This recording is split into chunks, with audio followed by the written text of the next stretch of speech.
সভাপতি হিসাবে অত্যন্ত গুরুত্বের সাথে দায়িত্ব পালন করছেন আলহাজ মোহাম্মদ নওশের আলী মাল, যারা আলহাজ শমসের আলী প্রামাণিক, আলহাজ আমির হোসেন প্রামাণিক ও বিশিষ্ট ব্যবসায়ী জনাব আবু সাইদ সাহেব সহ চারজনকেই আল্লাহ রাব্বুল আলামিন নেক হায়াত দারাজ করুক এবং আমিত্ব ইসলামের উপর অটল থাকার তৌফিক দান করুক, সকলে আমিন। প্রধান অতিথি হিসাবে আজকের এই তাফসীরুল কুরআন মাহফিলে উপস্থিত হওয়ার কথা আছেন আমাদের একান্ত শ্রদ্ধাভাজন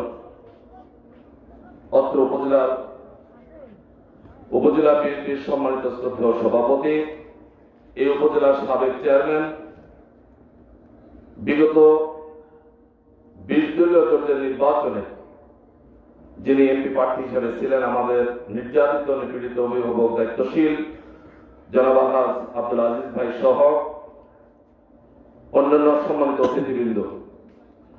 আমার সঙ্গে আগত অত্র ইউনিয়ন জামাতের সম্মানিত আমির আবেদ ভাই সহ সেক্রেটারি দুলাল ভাই এবং পার্শ্ববর্তী নাজিরপুর ইউনিয়নের সেক্রেটারি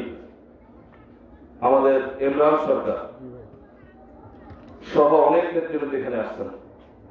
ইসলামী ছাত্র শিবিরের নেতৃবৃন্দ এখানে আছেন, অন্যান্য অতিথিবৃন্দ আছেন, আমাদের ইমাম সাহেব উপস্থাপক, আমার একান্ত শ্রদ্ধাভাজন ছাত্র জীবন থেকে যিনাকে দেখেছি ইসলামী আন্দোলনের জন্য অকুতোভয় সৈনিক মাওলানা মোশাররফ হোসেন সহ শ্রদ্ধেয় মুরব্বীগণ, যুবক ভাইয়েরা, পর্দার অন্তরালে অবস্থিত আমার একান্ত শ্রদ্ধাভাজন মা বোনেরা, মাইকের সাথে সংশ্লিষ্ট অপারেটর যারা আছেন এবং যেখান থেকে শুনছেন দোকানদার এবং ক্রেতা ভাইরা, আমি সবাইকে আরেকবার জানাচ্ছি আসসালামু আলাইকুম ওয়া রাহমাতুল্লাহ।